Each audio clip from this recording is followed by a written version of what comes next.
All right, joining me right now on the telephone is a guy that I've had the pleasure of working with and knowing over the years, and we go way back. And one of the best jobs I've ever had in my life was on this man's sitcom. Very funny man. Let's all say hey to Rodney Carrington. How you doing, buddy?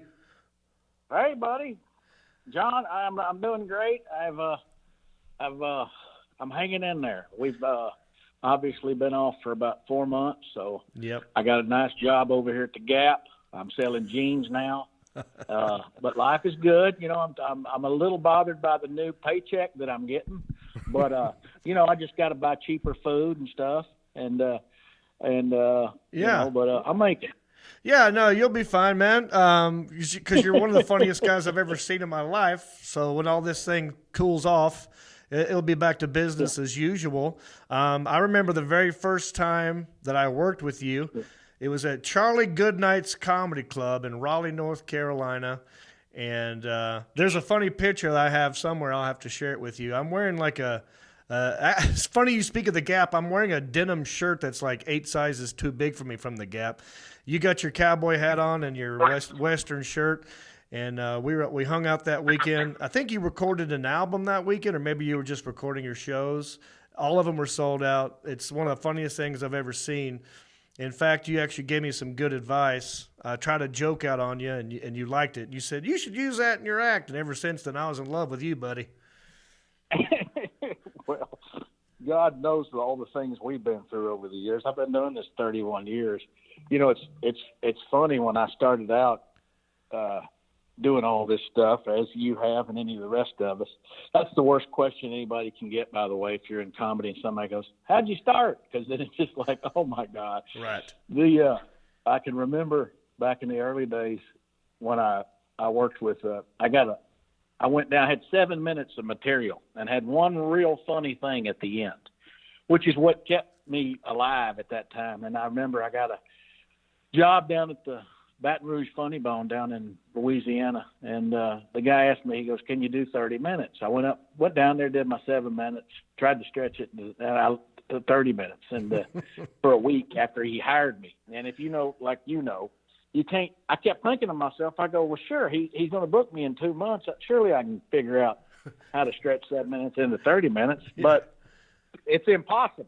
And I went down there and I was working with Steve Harvey at the time, and Steve Harvey, I'd get up every night, and he was, of course, I was living with him in an apartment for 6 days, and he had a brand new Hertz rental car and his beautiful girlfriend and everything. He just dressed to the nines and super nice guy. And every night I'd get on stage and I'd try to stretch my 7 minutes into 30 minutes, and it was just deathly quiet. And I'd come over at the end of off the edge of the stage, and he'd throw his arm around me and he'd just shake his head and he said, "Son, you're going to be all right." And I said, "Why you say that?" He goes, "Anybody can stand up there that long and that much silence and it not bother them is going to be all right."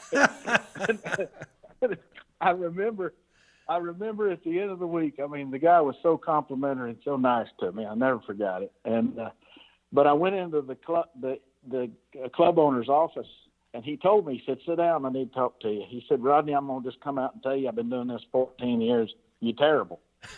He said, you're just awful." He said, "I don't know." He goes, "I'm not mincing words with you. I'm telling you this because I like you. I think you're a good young man. You got probably a future, but it's just not in this."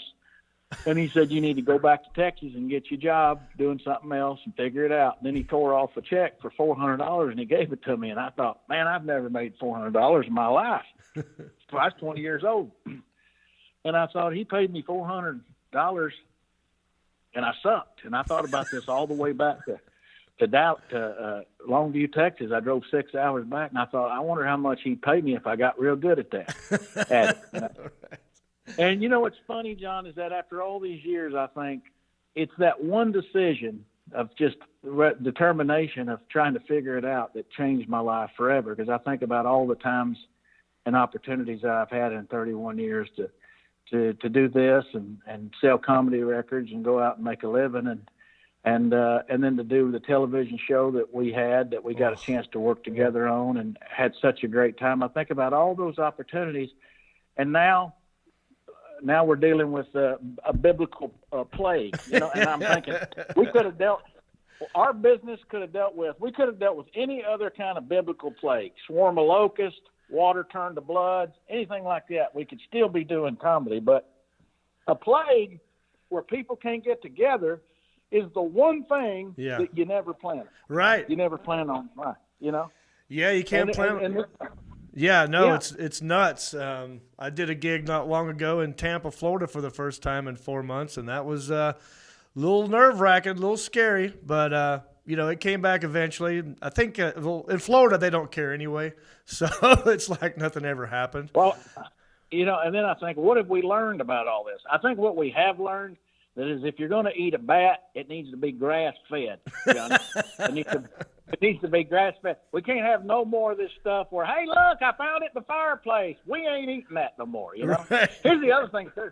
If nothing else has happened, I think the eating a bat whole scenario is kind of slowed down. I think if somebody's like, hey, you want some bat? I think people are now more like, better not. Yeah, man, but it'll get back to normal eventually. I'm confident it will.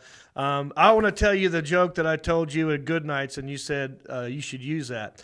I used to work at a Goodyear changing tires with my uncle, and my uncle was a chain smoker. He smoked one cigarette.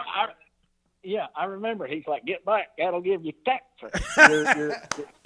Yeah, okay, good. See, I know it's a good joke if Rodney Carrington remembers it like 30 years later or something. I do remember it. But go ahead and tell me. Go ahead and tell. Yeah. So I go. What makes it fun is how you tell it.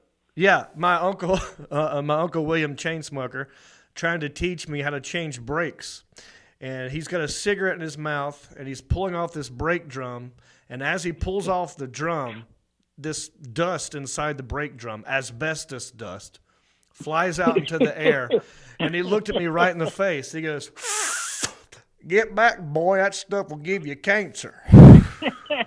Then blowed it right up in my face. And I don't think he was trying to be funny. Like, he was just serious. Yeah. He was like wafting the air, getting rid of the dust. Right? If you want to watch the whole version, the entire episode, click on this little square right here. Or if you just want to subscribe and watch them later, click on that little bubble right there. And thank you.